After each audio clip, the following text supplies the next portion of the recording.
All gas, no brake.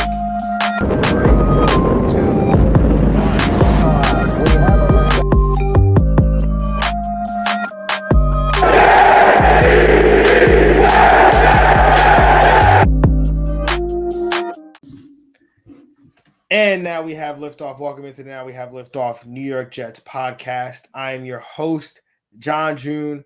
Got my guy here, Frank Jim Piccolo. Frank, what's going on, man? What's going on, John? Letting you know right now, I'm full of piss and vinegar today, bro. Okay, man. Well, that's fine, I guess. I'm a bit less full of such substances. I'm more of a, even keeled. We're obviously going to break down and react to the game. When we post this, we're going to put Frank reacts. What is all those ESPN things that Frank angrily reacts to the Jets Panthers games, just so we can get a lot of clicks on it. Yeah, and they don't angrily react to it at all. Not at all. But Frank, full of is going to be very angry today. So anyway, breaking down the Jets Panthers, also going to break down news and injuries. Also going to break down week 2, look ahead to that game against the New England Patriots. And we're going to give out some locks of the week after your boy over here, this guy, John, went 2-0 last week.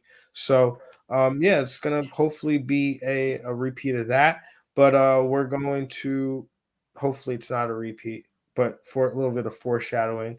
But anyway – let's jump into the action that was the Carolina Panthers versus the New York Jets. And this game ends with a 19-14 loss for the Jets here. Zach Wilson overall, 20 of 37, 258 yards, 2 passing touchdowns, 1 interception there.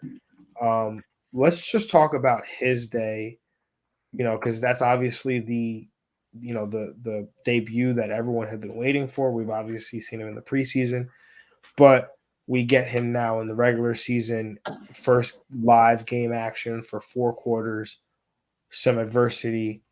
What were your thoughts, Frank?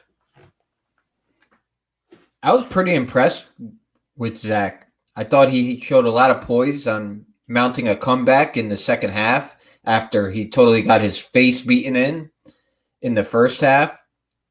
He looked like he stepped up into the pocket well, and we got to see, unlike in the preseason, that escapability that everybody was talking about, that natural clock that he has in his head. I was talking to you earlier about that play where he got sacked, where he juked like 6 guys. He looked like he was playing Madden out there. Yeah, I mean, he was under pressure all day, 6 sacks. Was under a ton of pressure over 50% of the time. I posted a stat the other just yesterday on my Twitter at JR Football Nerd that the Carolina Panthers, I was tracking which NFL defenses created the most havoc. So quarterback hits, sacks, tackles for loss, pass deflections, interceptions. And the Carolina Panthers were the number 1 team in the NFL in that category in week 1. 52% of the time they created havoc. And so Zach Wilson under immense pressure all day, but he was a little uneasy at first. I think, it wasn't that it was too big for him, but it was more just, he was dealing with a lot of pressure in his first NFL game. An actual game plan, a defense that was game planned against him. He's facing some adversity there. So, I think he definitely showed early that he, could struggle a little bit being a rookie, but I think he bounced back really well, showed his resolve, was able to, after getting shut out in the first half, essentially drive down and get points in the second half, was able to, took a monster hit late in the fourth quarter, near the end of the game, 2 plays later gets up and throws a touchdown pass to Corey Davis. So it just shows you his not just his physical toughness, but his mental toughness at that point in the game as well. Just didn't get the 2-point conversion, but I think he showed, like you were saying, his playmaking ability. CJ Mosley said after the game that Jets are gonna win a lot of games with number 2 at quarterback because he gives them a chance because of that playmaking ability that he has, and that arm talent that he has that was on display many times on Sunday. Yeah, without a doubt, John. Like the first touchdown pass to Corey Davis was legit. Like him rolling out to his right and just throwing a dart out there to Corey Davis was great to see. And then you saw the second touchdown to Corey Davis. You saw him stay in the pocket, 5-step drop, right to Corey Davis, where only Corey Davis could catch it. Yeah, and that route was, that play was great too, because it was, there was like he threw that ball well before Corey Davis broke on his route, and so it just kind of shows you that chemistry that they have there, and the timing, and I think even the incompletion that he had to Corey Davis, we were talking about earlier, the one in the first quarter, where he rolls out and evades Brian Burns and outruns Brian. He's like, I don't think I even really processed that Zach Wilson basically spent most of his afternoon outrunning Brian Burns, running away from Brian Burns. Brian Burns is an athlete.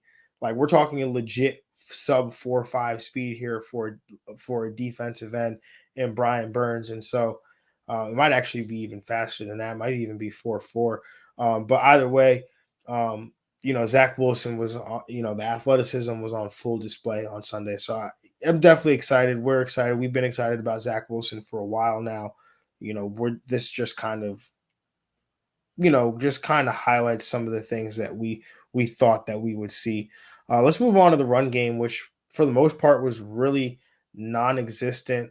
The New York Jets muster up 45 rushing yards between the three main running backs, Ty Johnson, Tevin Coleman, and Michael Carter. Tevin Coleman led the backfield in carries at 9. Ty Johnson and Michael Carter each saw 4 apiece. Ty Johnson and Michael Carter each had 1 target in the pass game. Tevin Coleman wasn't used in that fashion, but what was your overall impression of how the running backs were used? I was pretty disappointed that Ty Johnson wasn't used more. I kind of felt like going into the year that Tevin Coleman would be used more, but like you saw Ty Johnson on that one run where I think he rushed for like 12 or 13 yards, where one cut and go. And I think that's what you're going to need right now, especially as this offensive line gels, because those holes are not going to be big for these running backs to start this season as they get used to each other, as Michael Carter gets integrated into this offense. So I think it's going to be important, a running back like Ty Johnson that's going to run north and south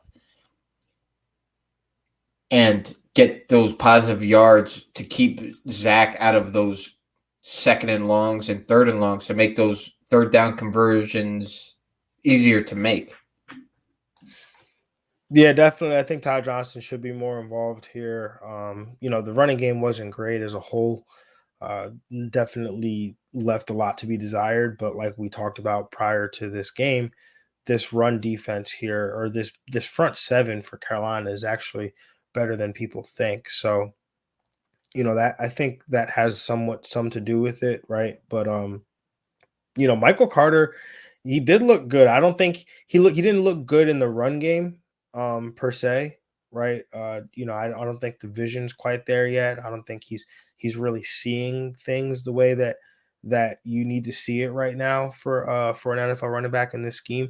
But from a pass game perspective, I know he had that one egregious drop, but there was one reception. Um, there was one reception that he had that he basically boogied up for a first down and shows some of that kind of that wiggle and that juice that we haven't had at the running back position in a while, and some of the reasons why I had comped him to Alvin Kamara in terms of his skill set and the way you can use him in space and things like that. And so I think if we can get him more involved too, I think that would be nice to have him in the pass game. Yeah, man. Without a doubt, you got to get Michael Carter involved, Ty Johnson involved. Hopefully, P. Ryan's not out for too much longer, so we could get him involved. But at the end of the day, it's all going to come down to this offensive line. And after I broke down the game, I came to the conclusion that Conor McGovern, I don't know what he needs to do, and I know he was going against a top-tier defensive tackle, but he's got to be better. There were countless times where the line of scrimmage changed on his account. And if you're getting blown back as a center, that's going to make it hard for the Jets to run that stretch play that they want to run. And to that effect, it makes it harder for McGovern to make his block when his center is not being able to get the push. So you're not going to be able to get to the second level. It was just really disheartening to see them revamp the offensive line and for them to not be able to run the ball at all on Sunday. Yeah, it was definitely odd for sure.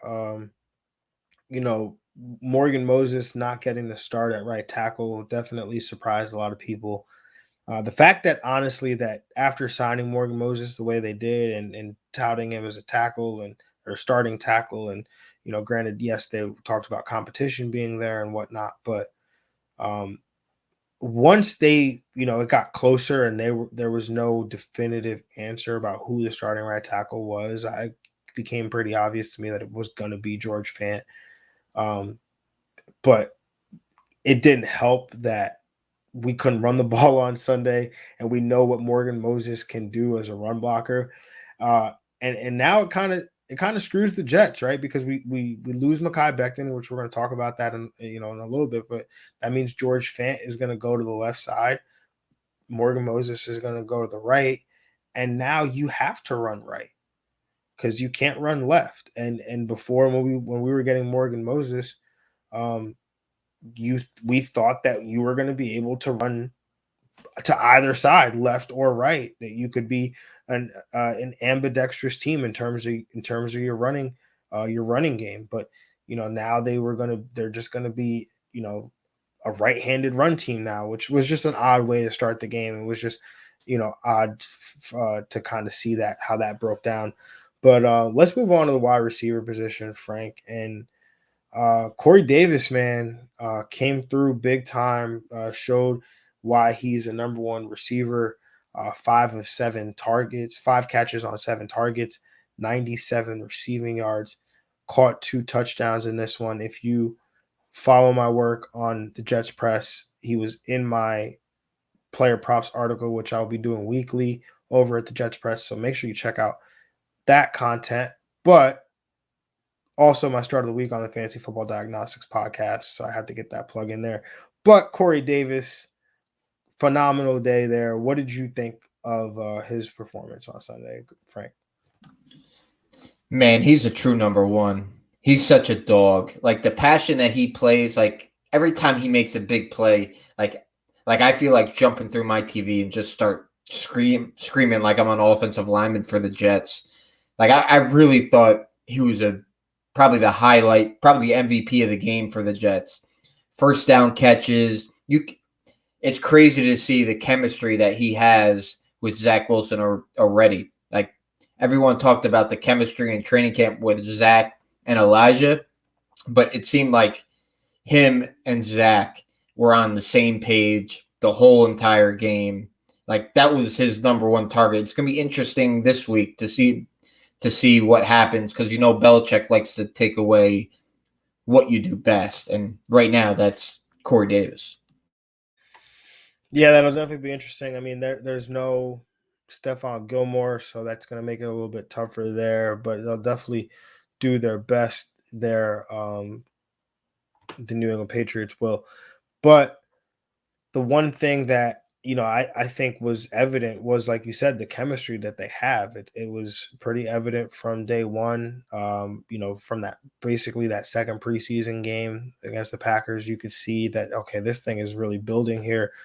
Those two men have a lot of respect for one another, Zach Wilson and Corey Davis, and so I think that that's just going to continue to show itself on the football field on Sundays and Thursdays, and I think on Monday once here or there. But either way, Elijah Moore, man, that one hurts, man. Not the day that we were expecting from him, not the impact that we were expecting from him. Had 4 targets, 1 catch for -3 yards. Did drop what would have been a 50-yard bomb. Also had a 33-yard reception called back. So, but due to a penalty. So, definitely bigger days, better days are ahead for Elijah Moore, but definitely I would be lying if I said I was not disappointed. Oh, I knew coming into today that was going to be your take because that's your guy right there. But I don't know. Like, I feel like I didn't expect him to have a crazy big day because he's coming off of a quad injury. That's a tough injury to come back from, and that's going to reduce his speed a little bit. And that's Elijah's whole thing is that he's quick, he's fast, he's a great route runner. And this was his first game action. So, like I always say, we need to have some patience here. But I will tell you, I was disappointed that the Jets didn't give the ball to or give some more playing time to Mims this past Sunday. Yeah, just want to correct you on one thing. I know you said I don't know why I have this information in my brain. Actually, I do know why Edwin Porras, doctor of physical therapy, was on my Fantasy Football Diagnostics podcast to talk about injuries. And the quad is actually one of the easier ones to recover from because it's 4 muscles. And so it's actually easier to overcome than, say, like a calf injury. Just throwing that out there. No, but to your point, Mims should have absolutely played more. He gets in three plays, 3 routes, 40-yard reception. I mean, he absolutely should have gotten more playing time. I mean, Robert Saleh spoke during a press conference and said that the expectation from the receivers is you got to know all 3 receiver positions.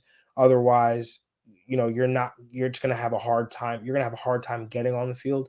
And so he said that Berrios and company, they know those position spots, those different position spots, and they're able to give somebody a break because they feel that their receivers should be playing close to 100% of the snaps unless they're tired or injured or something that they can't go. But it would be encouraging to see them use Mims as a situational deep threat or, he's a pretty good blocker. So like it would for at least for me, it would be nice to see them incorporate him more into the offense. Yeah, Bart Scott said something interesting on his show today. He said, "Don't tell me what a player doesn't know. Tell me what a player does know, and don't tell me what a player doesn't do. Tell me what a player does do." And I feel like that's the problem we got into with the last coaching staff, that we tried to fit all these players into the scheme instead of trying to maybe change up the scheme to fit these players. And you can't tell me that Mims doesn't have more talent than Berrios, and you can't tell me that Mims doesn't have more talent than only getting 2 game reps. We talk about, or Saleh talks about how he wants to have these young guys trial by fire. That's why we didn't get a veteran cornerback. That's why we were playing 2 young linebackers. Yet it comes to Mims, and he only gets 2 game reps. How is this kid supposed to get better if all he's getting is 2 game reps, John? Yeah, no, I scheme well enough, and I think that's definitely a difference. But yeah, he should get more playing time, even if it's just situationally, even if it's just as an occasional deep threat or an option there in the red zone or something. I mean, there's no tight end presence on this team. Tyler Croft, he played okay. Trayvon Wesco, he was okay as well, but there's no tight end presence on this team. Use Mims as this big physical target down the middle of the field as your middle of the field presence, and he blocks well. He blocks well. I'm not saying to move him to tight end. No. Like this isn't Madden, right? But we're saying that he can do some of the jobs that you would ask a tight end to do, and I think that he can help out this offense in the pass game a lot. He can help this offense in the pass game, in the run game. I just think he could help this offense. Like, Berrios had a solid game yesterday, but when they're running the ball, are you confident that Berrios is going to be able to block anybody out on the edges? I'm not. No. And we've seen it with Mims that he's capable, and and that's the thing with Mims. He likes blocking out on the edges for those running backs. Like that's a pride thing for him. Yet the last 2 coaching staffs, we don't see him get the reps that he needs to get to be an effective football player to further his career. Yeah, I mean last year suffered some injuries, was definitely on the field when he was healthy, just wasn't getting utilized at all as a deep threat or not getting quality targets. But this year, just not getting playing time. And the part that's discouraging for me is that we hear all this stuff about how, Mims doesn't show up in training camp and doesn't show up in practice and this and that. But like every time we see Mims play in a football game, he shows up. And that's the part that's concerning to me, is it's like, if they can't see that, right? Like, we used to talk about like, Chancey Stuckey. I bet Jet fans remember him, right? Like, guy used to show up in practice all the time, and he was great in practice. But you'd get to a game and dude would disappear. Who's the other guy I'm thinking of? Clyde Gates. Like these guys, there's like, they go on and on. I'm like, this guy in training camp was great, but then the lights come on and they can't play. And so give me the guy who can play when the lights come on. Like, give me that guy. And Denzel Mims has proven that. He again, if he can get more opportunities, I think this coaching staff is sharp enough where they will allow him they'll see that, right? Because we heard that he was getting more reps after the Giants game, when he had a big third and fourth quarter in that Giants game, Jets-Giants preseason game. Then he was getting more reps in the practices, the joint practices with the Packers. Suffered the injury, so that set him back a little bit there. But I think that they'll respond if he responds well to the process, and I think we just have to have hope in that. But I would like to see him more. Yeah, and I just think it'll open up the offense more, right? Because Crowder's not getting re-signed next year, and this is all going forward, right? So you have Corey Davis on one side, you have Denzel Mims on the other, and then you got Elijah Moore as your third receiver. I think that's a great 3-man receiving core right there. From what we've seen, like every time that Denzel Mims steps onto the football field, he's making a play. Every time. I don't think there's been a game besides where the last year where he doesn't get thrown the ball that he doesn't make a play while he's on the field, one way or the other. Yeah. I mean, to be fair, it's only been we're 1 game into the season, but yeah, the man should be playing more. All right, let's move on. We spent a lot of time talking about the offense. Let's talk about the defense. And I thought that I thought that overall the defense played okay. I think they definitely could have been better, especially early on. But in the second half, they were much better. Um, they were able to contain the Carolina offense a little bit more. I liked what I saw from the young secondary. They definitely battled. The one thing that we I just wish the defensive line was better. I felt like, outside of like Foley Fadakasi and JFM, I felt like those guys played really well. I felt like Quinnen he was okay. I don't think he played terribly, but I think that he definitely could have played better in that game. He's a guy that even last year we saw whether he was getting doubled or he was, um, you know, getting the attention of the opposing offensive line in a scheme which we feel like didn't really accentuate what he did well. He was still able to dominate. Like there would be moments where you're like, oh, Quinnen just took over this series or this possession or this game even. And I don't think we saw that from Quinnen. I think he just had one hit on Sam Darnold. Um, you know, I just wish we saw more from him because he's supposed to be the guy that gets this thing going, and I don't think that he did that on Sunday.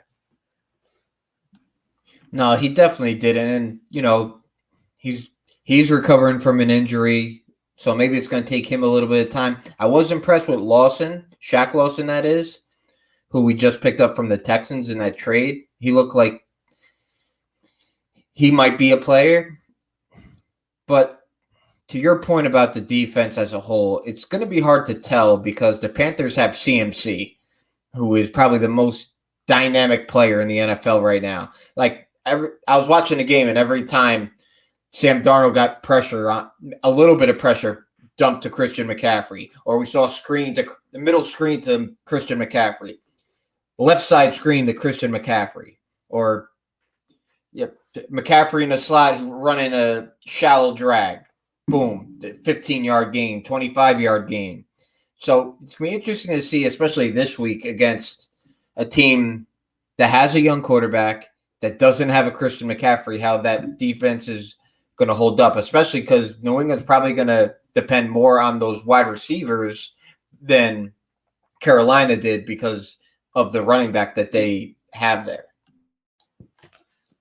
I mean, but just even thinking about New England, and we're going to break this game down in a little bit, so I don't want to get into it too much. But even with New England, they're an offense or they're a team that sees like, okay, what is this team's deficiencies, and how do we attack them there? And so they have running back, like they have James White, who they can use in the pass game. He's not Christian McCaffrey, obviously, but they're going to pick out some of those things that the Carolina Panthers did with Christian McCaffrey in the pass game, and they're going to try to exploit the Jets that way. So it's definitely going to be a game where if the Jets don't correct a lot of this stuff, they're going to pay for it. I mean, GVR, Greg Van Roten had said it from an offensive perspective. They're going to see stunts on the offensive line until they can prove that they can finally stop them. And until that, teams are going to continue to roll them out. And after the ghost game last year on Monday Night Football, that Belichick is going to attack that defensive line, especially after the offensive line, especially after seeing what happened on Sunday with Zach Wilson basically running for his life.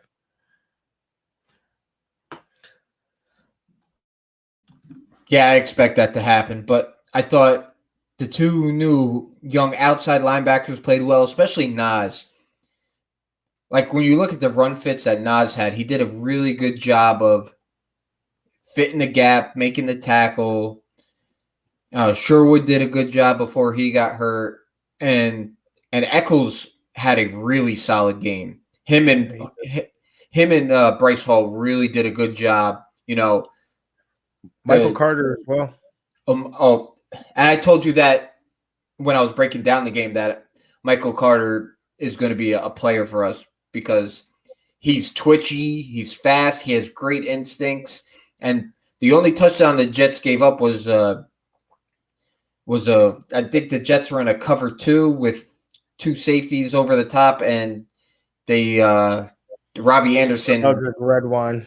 yeah, who seems like a nice kid, but I don't know if he should be covering Robbie Anderson down the middle of the field.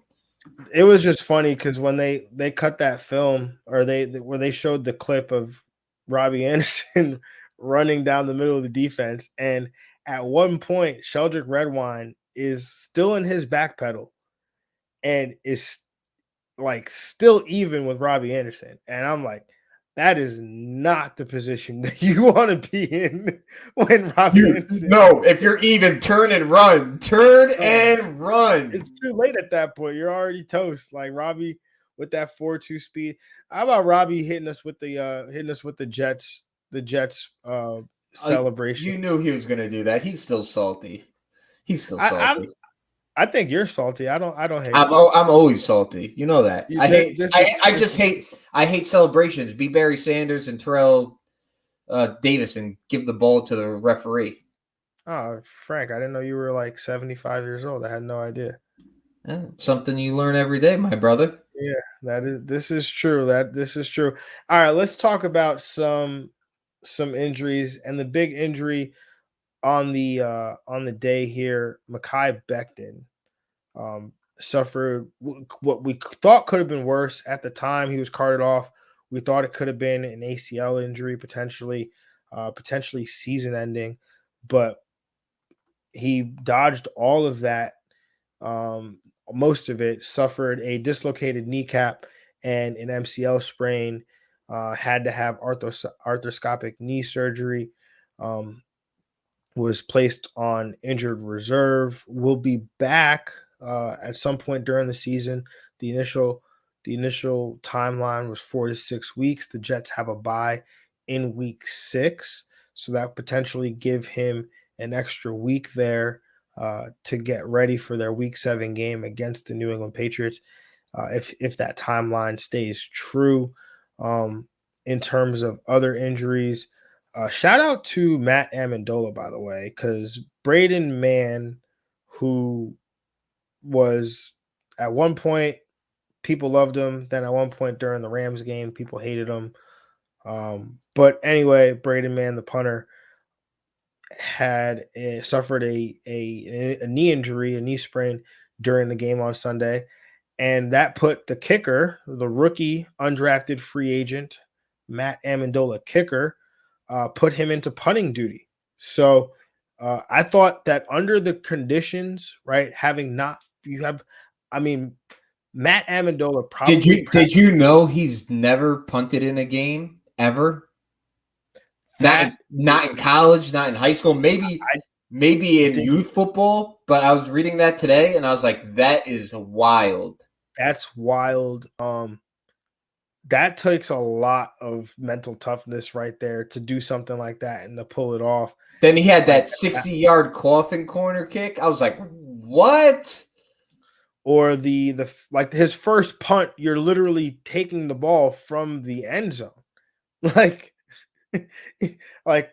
Yeah, I mean, Matt, kudos to him, but the Jets do end up signing Thomas Morstead, formerly of the New Orleans Saints, spent 12 years with the Saints punting for them. He will punt for the New York Jets this year. As Braden Mann will be out. LaMarcus Joyner, safety, suffered a dislocated elbow. He will miss the end of the rest of the season here for the Jets. So what was already a thin secondary gets even thinner here for the Jets. And ahead of this game here, failed to mention that Jamian Sherwood also is out, the rookie linebacker who is starting on the inside at linebacker, the middle linebacker position. He suffered an ankle injury and he'll miss 2 weeks here for the Jets. And so Delshon Phillips, I think I said his name correctly, Delshon Phillips, he's the starting linebacker here for the New York Jets opposite C.J. Mosley and Hamza Nasruddin. So I think that is all I have in terms. Brian Cashman. You said what? Cashman. Oh, Blake Cashman also goes to injured reserve here. Almost missed that one. I guess because I'm like just so used to seeing him on injured reserve that it just didn't really register that this was a new thing. Yeah, he got hurt, I think, in the first quarter. Well, wish him all the best. Speedy recovery there for Mr. Blake Cashman. But I think that's all we got really. Michael P. Ryan ahead of this game is questionable. Keelan Cole, who was out, was a game time decision on Sunday with a knee injury. He is questionable this week for the game against the Patriots. Don't know. I don't think the Patriots have any significant injuries of note. No, they do not. And we're still waiting on results from Crowder. Yeah, Crowder, who's still on the COVID IR list. I don't know exactly what his situation is. I would imagine that he could come back this week if he was, if he was close last week, but don't want to make obviously any speculation. He's vaccinated, so he just needs 2 positive tests. 2 negative tests. Yeah, correct. Sorry, I misspoke. No, understood. All right, I just want to make sure before we jump into this action that there's no weather concerns, especially because we're vested in that information as there better not be. The 2 hosts here of the Now We Have Liftoff New York Jets podcast will be at MetLife Stadium, aka Jet Life Stadium, to boots on the ground, watching this game. Drinking, tailgating. So if you're in the area, if you're at the tailgate, you're at the stadium, you're going to the game, hit us up, DM us. We'd love to meet up with some of the fans of the show, people, if we haven't met you guys already. But we would love to meet up with y'all. Lot M3, that's where we'll be at. So definitely look forward to seeing y'all. We'll be wearing I'll definitely have my Now We Have Liftoff t-shirt on. I don't want to speak for Frank. Oh, I will. I'll have it. I know I'll have mine on. I'll throw a jersey on, one of these jerseys behind me on before we head into the stadium. I'm trying to wait and see if the Jets are going to do some kind of, sometimes we knew they do a whiteout, especially in September. So I'm curious. No, it's Gotham Green. It's Gotham Green. Yeah, they said because they announced it earlier today because the Empire State Building is going to be lit up Gotham Green on Friday night. That makes sense. So unless I get a new jersey behind me, I will be wearing my green Mekhi Becton. But who knows? Maybe I'll have a new one by Sunday. But anyway, let's break down the action ahead of us. And so, Frank, the Jets are taking on the New England Patriots, who are traveling here to MetLife Stadium. This game here has a 42.5 point over under. This game has the Jets are 5.5 point underdogs according to DraftKings Sportsbook. So, Frank, where are you at with this game? What are your overall thoughts, and what do you think the Jets have to do to win this game? First and foremost, they have to run the ball. They have to be effective of moving that line of scrimmage to give Zach Wilson, because I think that's where Zach Wilson's going to excel, is in those 2nd and shorts and 3rd and shorts where he's not going to have a lot of pressure in his face. Yeah, he's good at doing those Aaron Rodgers type of throws where he's getting out of the pocket and making those ridiculous flicks with his wrists 40 yards downfield. But I don't think that's where he's going to excel this year. I think they need to give him a clean pocket. I think they need to run the ball. And honestly, if I'm the Jets, I'm giving Ty Johnson the majority of these rushing attempts this week. against that defense because Dante Hightower is going to be all over the field, and I don't trust any of the other running backs to be able to withstand that beating potentially that he will be able to deliver. Yeah, I definitely think that it's going to be a tough matchup. I mean, Bill Belichick's record against rookie quarterbacks is pretty good. It's one of the best. But if you look at the record of Jets rookie quarterbacks against Bill Belichick, I think Geno Smith got a win, Mark Sanchez got a win. Um, Sam Darnold did not get a win, but Zach Wilson has an opportunity here to potentially get a win against Belichick. It would definitely be tough, but the one thing that Zach Wilson doesn't have that these other three quarterbacks had to before him had to go through was they had to go face Tom Brady. This time, Zach Wilson will be facing a fellow rookie quarterback in Mac Jones, who had a pretty good debut himself for the New England Patriots. Believe the stat was that of rookie quarterbacks in their first start to attempt 30 pass attempts, he had the highest completion percentage, just over 74%. Not surprising there. Mac Jones is accurate. We know this. Curious to see. I mean, the New England Patriots have a really good offensive line, like very good offensive line. So definitely curious to see what it would look like, what he'll look like facing some pressure if this Jets D line can get pressure, because I think that will be the key there. The Patriots, they're going to want to run the ball, but they're also going to play action, throw the ball over your head. They're going to get their tight ends involved. And so you have to, I think the defensive line, you have to stop the run with those front four defensive linemen. They've got to really just muck stuff up all day, for make life tough for the run game, and really just bring that pressure that they were bringing. I mean, the Jeff Ulbrich, he blitzes a lot, man. I mean, I don't have the numbers here, but just watching it, he was bringing pressure on second down. He's bringing pressure on third down. So I think if we can get into some of these exotic packages that he was showing on Sunday, I think that the Jets definitely will have a chance here. In terms of the game and where I'm going here, I 45 and a half points. I mean, I honestly don't see a lot of points being scored in this game, especially if the offensive line struggles the way it did. Then there's no way there could be a lot of points in this game. So I'm going to go with the under here.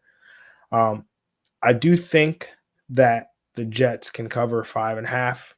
I definitely think that Zach Wilson's a good enough quarterback. I think that these teams are relatively matched enough that this game should be close and it should go down into the wire into the fourth quarter.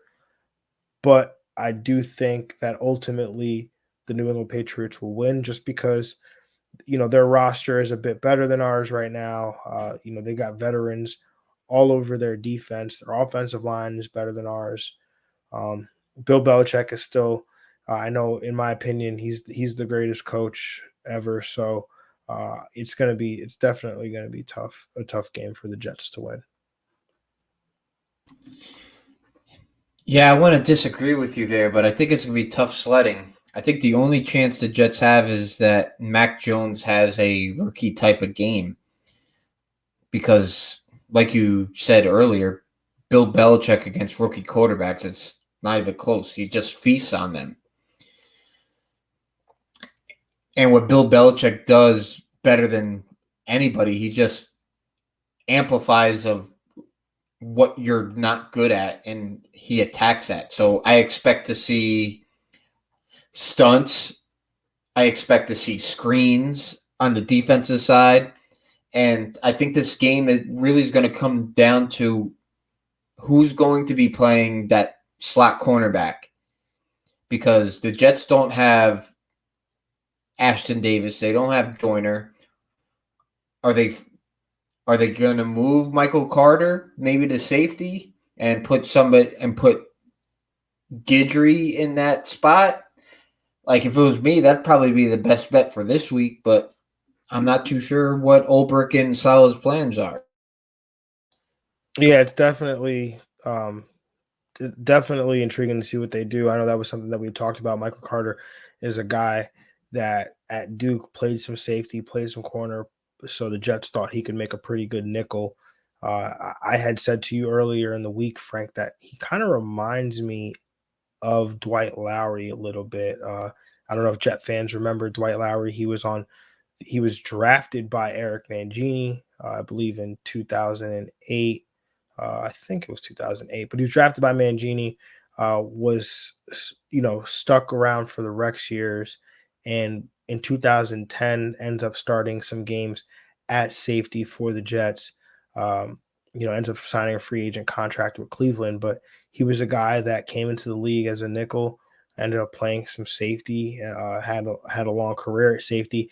And I think Michael Carter II can do something similar. So I'm all over, the idea of Michael Carter potentially starting a game here at safety. I mean, it is going to be tough, right? Because you're going to ask a guy in his second NFL start to like say, "Hey, let's move you over to safety." It's definitely I'm definitely curious to see how they do. Sheldrick Redwine, if he's the deep free safety, I mean, Nelson Aguilar is going to go bananas, bonkers on Sunday potentially if that's the case, because they saw what Robbie Anderson did in that cover two look. If they get that again, Mac Jones is not going to hesitate. That or you don't play cover 2. You got to play cover 3 solely. Yeah, You yeah, can't go into cover 2. I doubt they do that, right? Because that's not who Salah and Ulbrich are. At least we don't really know, right? Because we've seen one game. We have a very small sample size, so we'll definitely see what they will. Hoping to see what they do because red wine's definitely not it. Cool name though. I like me some red wine. As do I. Yeah. All right, man. So are you taking the Jets against the spread though? I don't think you said that. Yeah, I think they're going to cover, but I think the Pats are going to end up winning the game, which is unfortunate because we're going to be there. Yeah. I mean, they're both 0-1. Yeah, I mean, it'll be a good barometer. It'll be a good test. Yeah, but at the end of the day, right, like this year, how I'm looking at it is I want to see the Jets be competitive in these early games and really take strides after that bye week. And that's exactly what we had talked about when we did the schedule breakdown, right? This is kind of we talked about that the Jets could start 0-2. I think you would thought that they would start out 1-0. I was pretty sure that they'd be 0-2. I don't even know who they play next week. I'll pull it up right now. They play Denver, so um, yeah, we'll talk about Denver when we get to Denver. But yeah, I mean, I'm excited. I'm just excited to watch this team grow. I mean, this is a young team, the youngest team in the league, and so. But when you're young, you grow at a fast rate because your learning curve, you have more room to grow, and so if they can take these playing time opportunities and they can grow from them and they can learn from them, especially the guys like Zach Wilson and Elijah Vera Tucker and Elijah Moore and Michael Carter and Brandon Echols, like those guys, the guys that are going to be Michael Carter II, these guys that Hamza, uh, Jamie and Sherwood, the guys that are going to be like main contributors, these guys that are main contributors on day one. I mean, let's think about that. Let's talk about that for a second. You have eight, I just named 8 rookies that contributed played significant action in the game on Sunday. They were all 8 starters. all starter, with the exception of maybe exception of Michael Carter, right? All these guys were starters, right? Like at their respective positions in their first NFL game. And some of these guys, Hamza, Sherwood, Eccles, Carter, They're drafted after round 4. Like, like 3 of them changed positions in Sherwood, Hamza, and Michael Carter II. So this is a very, very cool thing that the Jets are doing. I think that you also have to, as Jet fans, we have to be realistic. Obviously, I'm a Jets fan just like everybody else. And when I sat there on Sunday, I was rooting as hard for the Jets as anybody else. And I was convincing myself that they were going to win. And every call against them was a bad call because that's what we do as fans. But on the outside looking in, or not the outside looking in, because I'm on the inside, but we have to take that, step out and really look at it from an outwards point of view. This is a young team. They're going to struggle, right? It's not about it's great to win, to beat a team 35 nothing, but that doesn't happen in the NFL. You're very rarely going to beat a team 35 to nothing. You are going to have to show up, and you're going to have to win on third down. You're going to have to do the small things just to get an edge so you can win a 4, 5, 6 point game. That's what you have to do in the NFL. And so it will get there eventually. The team will get there. They have to grow, they have to learn, but it's going to take some time. But just have fun with it, enjoy it, be confident that we have the right head coach and the right GM, hopefully, and the right quarterback, it seems. So I'm not trying to be hyperbolic here, but it's just one game. But the kid, he showed what we thought he would show prior to getting drafted. And so everything has kind of been a check mark to this point, where it's like, okay, uh, how did the tape look in the draft, or pre-draft? Looks good. Okay, what are people in the know saying, like the people who evaluate quarterbacks for a living? What are they saying? Okay, most of them are saying good things. Well, okay, how does he look in the preseason? What are the beat reporters saying? Good things. Okay, how's he look in a preseason game? Good things. How do you look in his first NFL game? Good things. There's not been a point where you're like, I'm worried about Zach Wilson. So let's be excited. Let's be optimistic here, but also be realistic.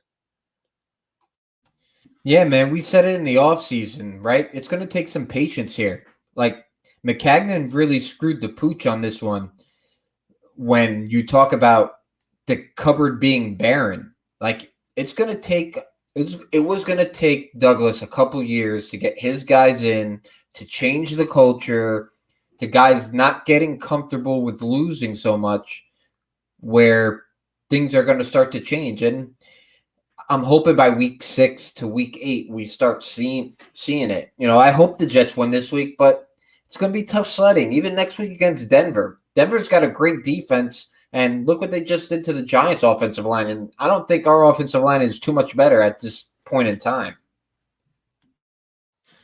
Yeah, and hopefully, like Greg Van Roten said during his press conference today, hopefully it's attributed to the issues that they're having with communication, and that's really the problem. And they will in fact get better, but we won't know until we play more games, until they play more games. So we'll have to find out. But Frank, we know we could do this literally all day. So for the sake of our listeners, let's wrap this up here. Um, we both picked the Jets to win. What is going to be your lock of the week? I think you picked first last week, so it probably would only be fair for me to pick first this week. Age before beauty, my brother. Aren't you older than me, bro? I'm not sure. I'm going with you're older for the purpose of this podcast. Yeah, no, you're definitely older. My lock of the week here, I'm actually gonna go with. I just had it. Where was it? I'm gonna go with the Cleveland Browns going up against the Houston Texans. Oh, I know that one hurts. Cleveland Browns are 12.5 point favorites here. So maybe that line moved, but the time I saw it was 12.5. That's a pretty big win, pretty big line, especially the way that the Houston Texans beat the Jacksonville Jaguars. So yeah, that's the one I'm going with, Frank. So what do you got? Well, being that you just stole that from me, I believe I told you that earlier. That was going to be my lock. You literally never told me that. Don't lie. Don't lie on my name on this podcast, bro. But I'm going to go with the Packers over the Lions. I think Aaron Rodgers is going to play angry out of his mind after the dud that he showed last Sunday. So I'm going to go Packers over the Lions.